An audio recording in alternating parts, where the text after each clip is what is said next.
At 2 hours GMT, I'm Regid Ahmed, and coming up in this edition of the Newsroom, a chorus of critical reaction from both inside the US and internationally to President Trump's decision to withdraw American forces from Syria.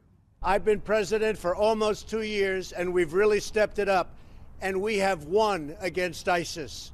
Cuban baseball players will be allowed to play professionally in the US for the first time. Also, as the UK prepares for a no-deal exit from the EU, we get the perspective from Europe. The wish of England is that there is, of course, a Brexit, but nothing should change. Many times I heard that, but many things will change.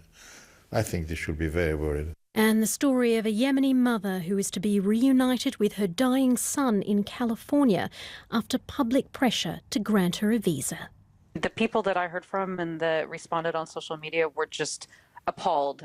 That's all coming up on the Newsroom after the latest news update. BBC News. Hello, I'm Gareth Barlow. Live from London, that's the BBC News. You're listening to the Newsroom from the BBC World Service with me, Regid Ahmed. If President Trump has his way, all American troops currently deployed in Syria will be home by the end of March. That announcement was confirmed by US officials after a presidential tweet from Donald Trump that the so-called Islamic State militants in the country had been defeated. Here's some of a video message President Trump posted on Twitter just a few hours ago. I've been president for almost 2 years, and we've really stepped it up, and we have won against ISIS. We've beaten them, and we've beaten them badly. We've taken back the land, and now it's time for our troops to come back home. But the move has been strongly criticised, with key members of his own Republican Party expressing dismay, saying a speedy withdrawal would be a colossal mistake. The chair of the Senate Foreign Relations Committee, Bob Corker, described the move as terrible, saying it would leave the United States' Kurdish and Arab allies at the mercy of President Assad and Turkey. Another senior Republican, Lindsey Graham, said he feared the main winners would be Russia and Iran, who both have troops in Syria. In my view, ISIS is not defeated in Syria and Iraq. I was there just a few months ago. They've been incredibly hurt, and our troops there are an insurance policy against the reemergence of ISIS in Syria and Iraq. One of the main reasons they're there is to protect the Kurds who bravely fought along our side. But Republican Senator Rand Paul welcomed the decision.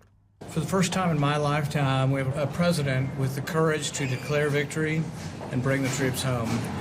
We won in Afghanistan, and yet we still remain. So I think it takes courage to do this, because there's a million naysayers on both sides of the aisle who always want to remain, and that's why we're everywhere. We have troops in so many countries. We're fighting everywhere because no one knows how to declare victory. Well, joining us from Washington is our correspondent, Dan Johnson. Dan, two very different points of view. Where is the majority view, do you think?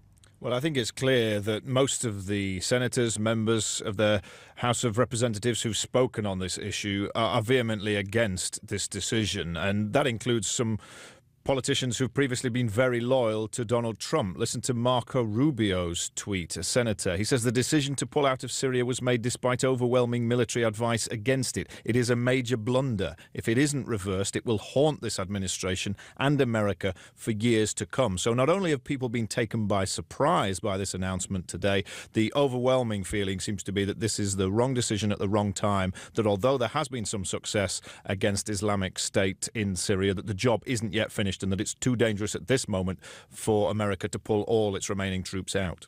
And there's definitely been a lot of international reaction as well.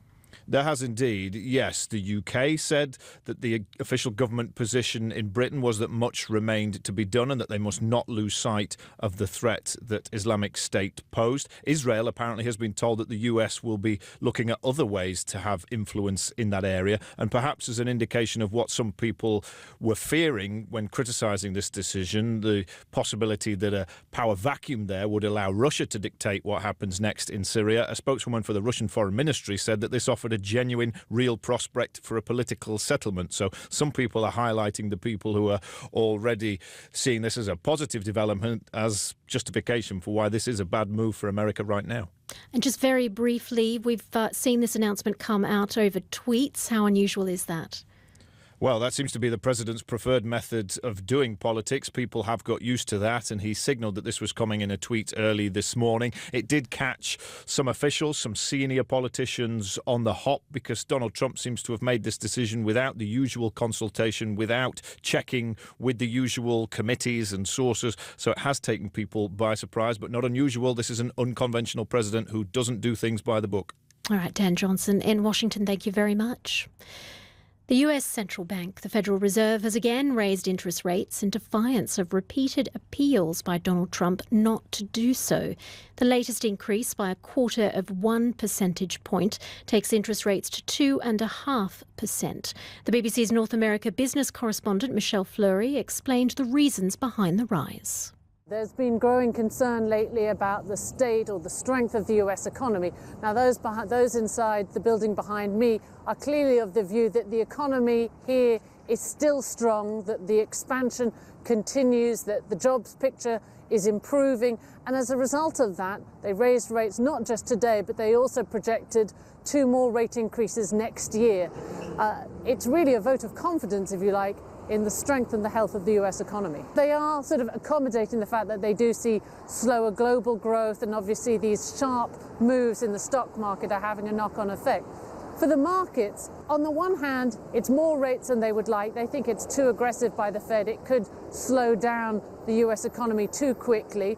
On the other hand, if the Fed had said, OK, there are no rate hikes next year, the markets would have then seen, hang on a second, the Federal Reserve is extremely worried about the economy, and they would have been spooked by that too. So the Fed has just had to sort of plough forward and kind of do what it believes is the right thing. Michelle Fleury, you're listening to the BBC World Service. Still to come on the newsroom.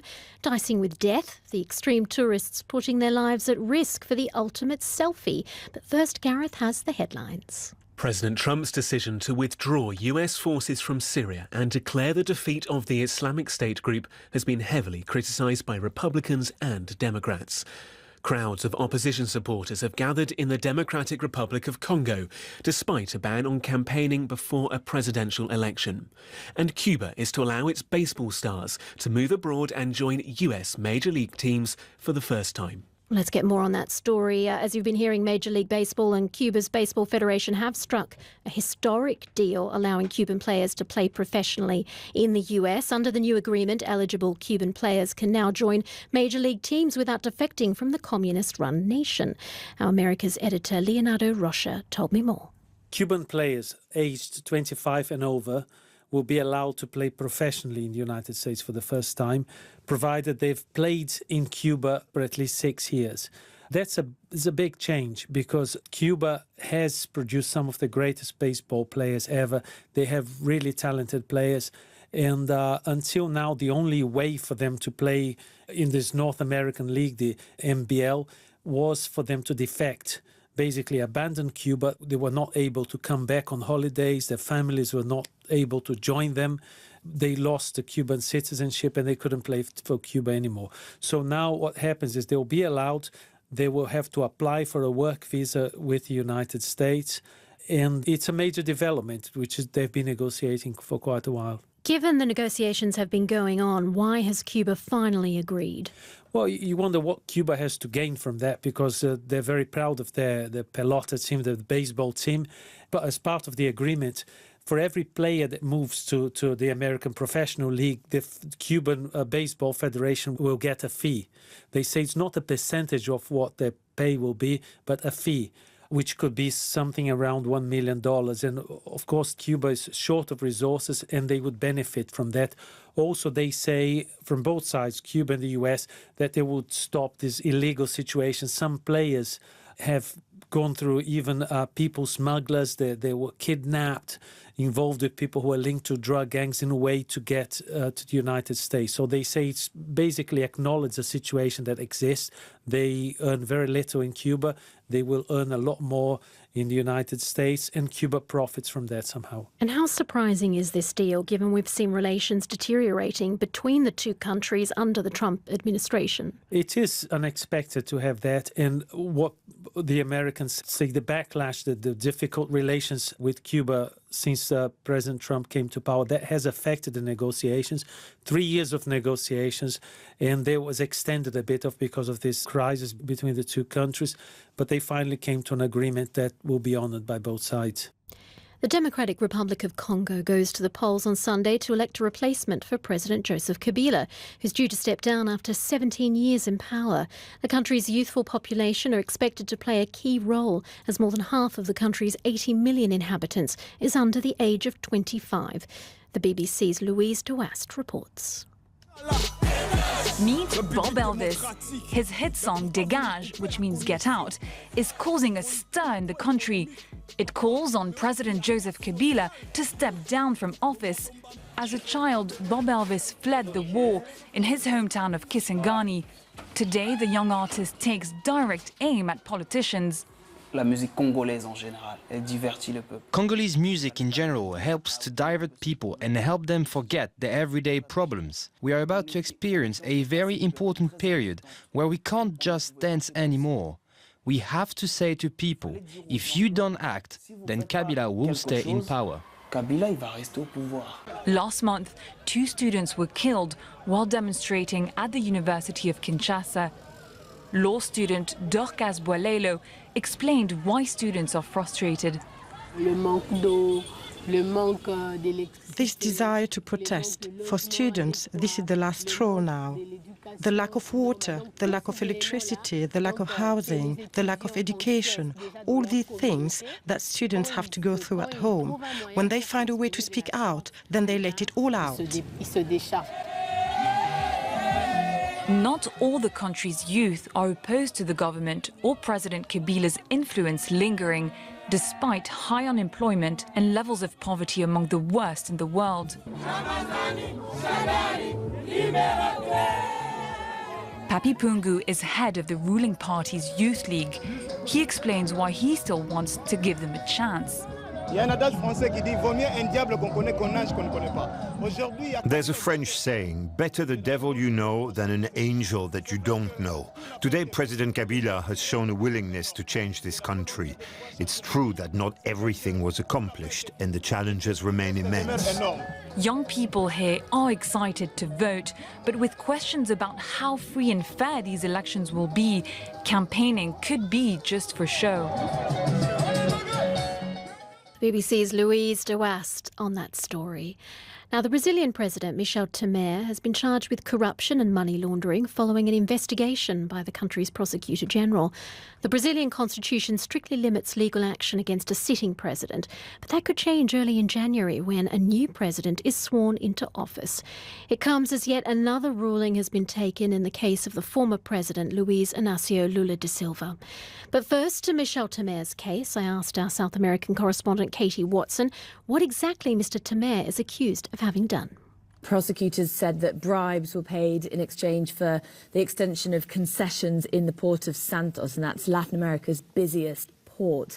Now, these aren't the first charges against him, but the president, as with the other charges, has said in a statement that he'll prove his innocence and that no company benefited illegally from this. Mr. Temer is going to leave office and the incoming president, Jair Bolsonaro, is set to take over. There are rumours that there might be a deal between the two. The way the politics is here, it's anyone's guess. So that shouldn't happen. So Temer can only be tried while president if the lower house of Congress votes to allow a trial to proceed. But we've got, just over a week before Jair Bolsonaro takes over on the 1st of January. So it's unlikely that anything's going to happen then. But Brazil has been tough on corruption. Operation Car Wash, which has been going for a few years, has been the biggest corruption investigation in history here in Brazil, and there are other presidents in prison who've been charged. Lula, of course, is probably the biggest example of that.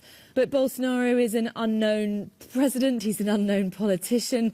So I think many people are bracing themselves for the surprises next year. So this may be one of them. You mentioned Lula. There has been more legal news today on the former president, Luiz Inácio Lula da Silva. Can you tell us about that? Earlier on Wednesday, a Supreme Court justice ruled that anybody who had their sentence upheld on appeal could be freed whilst they exhaust all the other appeals with higher courts. And that would have not just freed Lula, who has been in prison since April for corruption charges, but it could have freed tens of thousands of other prisoners facing being in a similar situation. But just a few hours after that, the Supreme Court president, Giustoffoli, he overturned that earlier decision. So now we are expecting Lula to remain in prison for Christmas. And that was our South American correspondent, Katie Watson. Well, now, Gareth has some other stories from our news desk. The UK's Met Office has forecast that average global temperatures next year will reach near record levels. It's predicted that the average temperature will be around 1.1 degrees centigrade above pre-industrial levels. The latest warning of rising temperatures follows a prediction by the World Meteorological Association, which said that this year had been among the warmest on record. Scientists who carried out a detailed study of rare Scotch whiskies have found that more than a third of the bottles they tested were fake. The research at a carbon dating laboratory found that 21 out of 55 whiskies were not what they claimed to be, and at least one was not even whiskey. And Ivory Coast has said it's drawn up a list of 148 artworks that it wants to be returned by France. The Culture Minister, Maurice Banderman, did not give details about the list, but said that at least one of the items was a drum in the Quai Branly Jacques Chirac Museum in Paris. Mr Banderman said the artefact had been hauled away because its voice had mobilised people against the colonial troops. Thanks, Gareth. Now, thrill-seeking tourists have been warned that they're putting themselves and rescuers at risk as they seek the ultimate selfie in front of an erupting volcano. A report from Britain's Royal Geographical Society says that what it dubs volcano tourism fails to appreciate the seriousness of the risks involved. Sean Coghlan reports. When a volcano erupts, the obvious thing to do might be to run in the opposite direction. But this report warns about thousands of people who rush from around the world to try to get as close as possible. Amy Donovan, the Cambridge University geographer who has written the report, says that some people are unable to resist the elemental power of a volcano. They travel to places such as Iceland for the thrill of being close to an eruption, often wanting to photograph themselves in these extreme settings. But they dangerously underestimate the risks, such as being injured by flying rocks, the threat of toxic gas, or getting cut off by lava flows. It's also proving difficult for the emergency services, who are putting their own lives at risk to rescue these thrill-seeking travellers. Sean Coghlan. A Yemeni mother will be reunited with her dying 2-year-old son in San Francisco Thursday after being granted a waiver to travel to the US. Shaima Swila, who currently lives in Egypt, was initially prevented from entering the country due to the Trump administration's controversial travel ban. Well, Erin Allday is a senior reporter for the San Francisco Chronicle, and she told me about the family's situation and how the visa was finally granted. Abdullah, who turned 2 just last Saturday, was born with a degenerative brain condition. He was born in Yemen. His condition was worsening, and so his mother brought him to Cairo for better care and also potentially to bring him to the United States through the U.S. Embassy. It was in Cairo that the father of the child, who was an American citizen, he met the family there and tried to get a visa for the mother, for Shaima Swile. And they waited basically a year to try to get this visa approved for the mother. They just waited and waited, weren't getting any response. Meanwhile, the boy's condition continued to worsen. And eventually the father decided that he had no choice and he needed to bring the boy to the United States for care. And I believe that was about August or September of this year. Why was his mother refused a visa initially? The mother was caught up in the travel ban that affects 5 Muslim majority countries. This ban was proposed back in January 2017 by President Trump, and it was upheld by the Supreme Court in June of this year. So this was affecting the mother all throughout her attempt to get a visa. She was initially denied, told that it was because of the ban, that she would not be allowed in the country. The family applied for a waiver to this ban. They waited and just weren't getting any response on that waiver. And we're told that waivers are very unusual. Only about 2% of the folks who have applied for a waiver so far have gotten them approved. But she's now being given a visa. Yes. So once this story of what the family was dealing with was made public, there was just immediately a ton of pressure applied on the State Department. And she was granted the waiver, I would say, less than 48 hours, certainly after the story was out there and made public. When people engaged in public pressure to have Shaima, the mother of Abdullah Hassan, granted the visa, were they surprised that there wasn't a provision in the travel ban to allow her to travel? I don't know that people were surprised that the mother was not able to get a waiver. I think they were horrified. I mean, the people that I heard from and that responded on social media were just appalled. You know, people were putting themselves in her position and imagining to already be dealing with the terrible grief of your son dying, and then to not even be able to say goodbye to him was just more awful than anybody could imagine. I mean, already there's a lot of resistance to this travel ban. A lot of people have problems with it. But when you talk about getting to the point where you're denying a mother a chance to even hold her son's hand for the last time, it just feels cruel.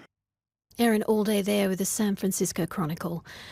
The European Commission says it started to implement preparations for a no-deal Brexit in case the UK leaves the EU without a plan. Next month, British legislators are due to vote on the withdrawal deal, with most observers predicting they'll reject it. The BBC's Europe correspondent, Kevin Connolly, has been to the French port of Calais, where he found most people working on the assumption that the UK is going to crash out of the EU without a deal. Here's his report. It is numbingly cold at the Christmas fair in Calais, and the wind chill has driven all but the toughest tourists and townies away from the icy glitter of the neon-lit merry-go-round. In Calais these days, where prosperity depends on proximity to England, it's always quiet.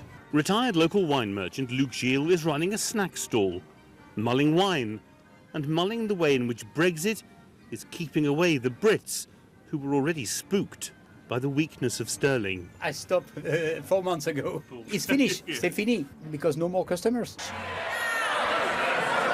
It is now only just over 14 weeks until the UK leaves the EU. And I know many... They are following Brexit in minute detail here, loving the theatrical knockabout in the House of Commons, but worrying where it's leading. Local MP Pierre-Henri Dumont, who's on the Brexit committee at the National Assembly in Paris, came back from meetings at Westminster convinced that the UK is going to crash out with no deal. No one agreed on anything.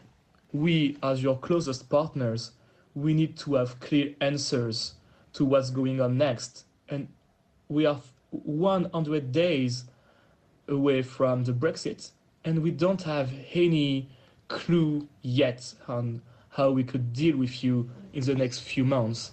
At the port of Calais, they are planning new refrigerated sheds to inspect meat imports from the UK. Under the current single market rules, there are no checks.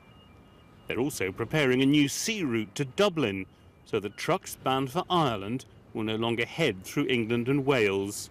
They're responding to what they see as a stream of bad news coming out of London. The head of the port of Calais, Jean-Marc Puissesseau, says it looks like no deal to him too. The wish of England is that there is, of course, a Brexit, but nothing should change. Many times I heard that, but many things will change. I think they should be very worried. I think they don't see the consequences. There are white cliffs around Calais that precisely match the white cliffs of Dover, evidence that once it was geology which divided us. In the Channel ports, they're starting to worry that the looming political fissure might prove just as deep and just as permanent. Kevin Connolly there with the view on Brexit from Europe. Well, you've been listening to the Newsroom from the BBC World Service with me, Regid Ahmed. Let's just remind you of our top story. President Trump's decision to withdraw US forces from Syria and declare the defeat of the Islamic State group has been heavily criticised by Republicans and Democrats. You can get more on that story and all our other stories on our website, bbc.com/news. And I'm on Twitter at Regid Ahmed BBC. This is the BBC World